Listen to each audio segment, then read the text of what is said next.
Salut, bienvenue sur Monsieur Naturel. Si tu es ici, c'est que tu as envie de prendre soin de toi ou que l'algorithme t'a kidnappé. Soit, ça marche aussi. On parle santé ici, la vraie santé. Pas celle des pubs Instagram avec des filles qui mangent des salades en bikini. On parle de comprendre comment ton corps fonctionne et comment l'optimiser naturellement. 3 petites choses avant qu'on commence. Like si tu aimes te sentir bien dans ta peau. Donc forcément, après cette vidéo, abonne-toi pour recevoir les prochains protocoles, tu vas les vouloir. Crois-moi, commente, pose tes questions, partage ton avis, dis-moi ce qui te plaît. J'y réponds, directement. Et oui, j'ai encore de la place dans ma boîte de réception, donc ne te gêne pas. Une fois que j'atteindrai 10 000 commentaires par jour, on verra. Mais en attendant, c'est du one-on-one bébé, c'est parti. Bonjour et bienvenue. Aujourd'hui, on va creuser un peu plus loin que les conseils habituels, vous savez, du genre respirer ou faites du yoga. On va s'attaquer à la racine même du stress chronique, sa signature chimique dans le corps. Préparez-vous, on va voir ensemble comment reprendre le contrôle, mais de l'intérieur. Est-ce que ça parle à quelqu'un ? Ce fameux brouillard mental, l'impression d'être à plat, complètement vidé, même après une supposée bonne nuit de sommeil. Ou cette tension dans les épaules là qui ne part jamais vraiment. Ce sont des sensations que, malheureusement, beaucoup trop de gens connaissent par cœur. Et les chiffres le confirment. En France, on parle d'une personne sur 3 qui souffre de stress chronique. C'est juste énorme. Ça nous montre bien que ce n'est pas un petit problème personnel, c'est un véritable phénomène de société, un enjeu de santé publique. Et voilà, on arrive au cœur du sujet. Le stress, ce n'est pas une question de faiblesse ou un manque de volonté. Non, c'est une réaction physique, bien réelle, qui se passe dans notre corps. Et le personnage principal de cette histoire, c'est une hormone, le cortisol. Alors, attention, mettons les choses au clair tout de suite. Le cortisol, ce n'est pas l'ennemi public numéro 1. En fait, il est même vital.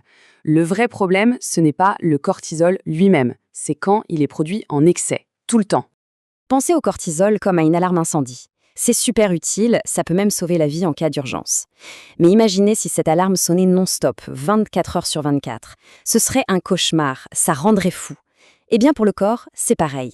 À petite dose, le cortisol est notre allié. Mais quand l'alarme est bloquée sur on, il se met à tout démolir de l'intérieur. Un chercheur génial, Hans Selye, a été le premier à comprendre que notre corps réagit au stress en suivant un schéma très précis, en 3 étapes. D'abord, il y a la phase d'alarme. C'est le fameux combat ou fuite, la montée d'adrénaline. Ensuite, si le stress continue, on passe en phase de résistance. Le corps s'accroche, il essaye de tenir. Mais si rien ne change, on finit par arriver à la 3e phase, l'épuisement. Et là, c'est le burn-out. Mais alors, comment se déclenche cette alarme ? C'est une cascade biochimique assez fascinante. Tout part du cerveau, d'une petite zone appelée l'hypothalamus. Elle sonne l'alerte. Ce signal va stimuler l'hypothalamus, qui est un peu le chef d'orchestre des hormones, et l'hypothalamus, à son tour, donne un ordre très clair aux glandes surrénales. Libérer le cortisol. C'est tout ce système qu'on appelle l'axe HPA, le véritable centre de commandement du stress. Bon, accrochez-vous bien, parce qu'on va maintenant parler d'une découverte scientifique qui a littéralement tout changé dans notre compréhension du stress et de l'humeur. On va parler du lien direct, l'autoroute, entre notre intestin et notre cerveau.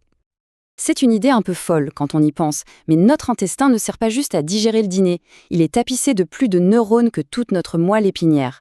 C'est pour ça qu'on l'appelle notre 2e cerveau. C'est une véritable tour de contrôle pour nos émotions et notre bien-être. Et voici le chiffre qui met tout le monde d'accord. La sérotonine.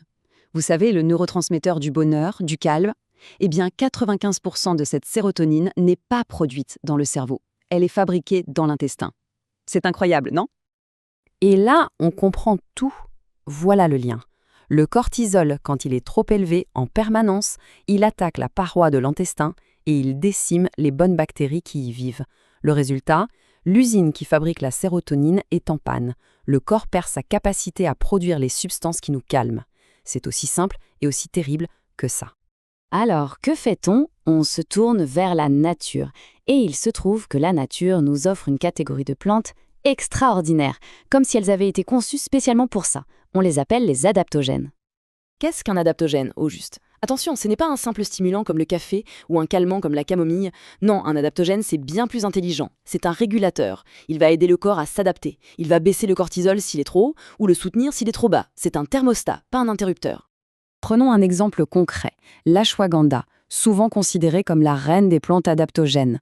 Ce graphique, basé sur une revue de plusieurs études scientifiques sérieuses de 2021, parle de lui-même. On voit une réduction très nette des niveaux de cortisol. Et ce qui est encore plus parlant, c'est la chute des scores d'anxiété. Ce ne sont pas des anecdotes, ce sont des données solides. Mais l'ashwagandha ne travaille pas seule. Elle a une coéquipière parfaite, la rhodiola. Ensemble, elles forment le duo idéal pour gérer le stress sur un cycle de 24 heures. La rhodiola le matin, pour une énergie claire et stable, sans la nervosité du café. Et l'ashwagandha le soir, pour apaiser le système nerveux et préparer à un sommeil réparateur. Les adaptogènes, c'est la première ligne de défense.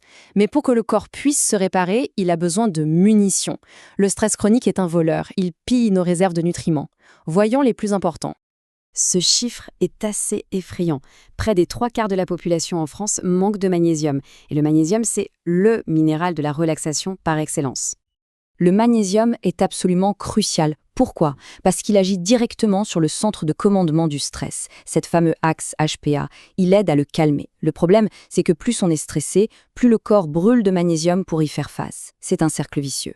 D'où l'intérêt de se supplémenter. Et la forme bisglycinate est souvent la mieux tolérée et la mieux absorbée. Et bien sûr, on en revient toujours à notre deuxième cerveau. Pour réparer cette connexion vitale endommagée par le cortisol, il faut repeupler notre intestin avec de bonnes bactéries. Et pour ça, nos meilleurs alliés sont les probiotiques. 27%. C'est la réduction moyenne de l'anxiété observée chez les adultes prenant des souches de probiotiques spécifiques, d'après une grande analyse de plusieurs études en 2017. C'est la preuve la plus directe qu'on puisse avoir. En soignant son intestin, on soigne son esprit. Bon, tout ça c'est bien beau, mais en pratique, par où on commence ? On va essayer de rassembler toutes ces informations en un plan d'action simple et concret pour démarrer. Voilà à quoi pourrait ressembler une routine de base. Le matin, on donne au corps de l'énergie propre avec la rhodiola et on prend soin de l'intestin avec des probiotiques. Le soir, on bascule en mode détente. On calme le système nerveux avec l'ashwagandha et on favorise la relaxation musculaire et mentale avec le magnésium. C'est simple, logique et c'est un premier pas immense pour reprendre le contrôle. Un dernier point, et il est très important, il faut être réaliste. On ne défait pas des mois, parfois des années, de stress chronique en une seule nuit. Ce ne sont pas des baguettes magiques. On parle ici de reconstruire en profondeur les systèmes de régulation du corps. Ça demande un peu de temps. Généralement, on commence à sentir une vraie différence après 2 à 3 semaines. La patience et la régularité sont donc les maîtres mots. Et on termine avec cette question qui, je trouve, résume tout.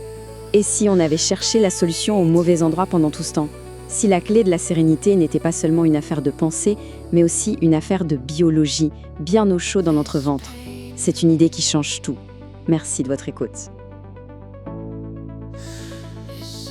Ici, c'est de la science, du bon sens et des protocoles qui marchent. Pensez à liker, partager et vous abonner. Et franchement, les commentaires, c'est ma partie préférée.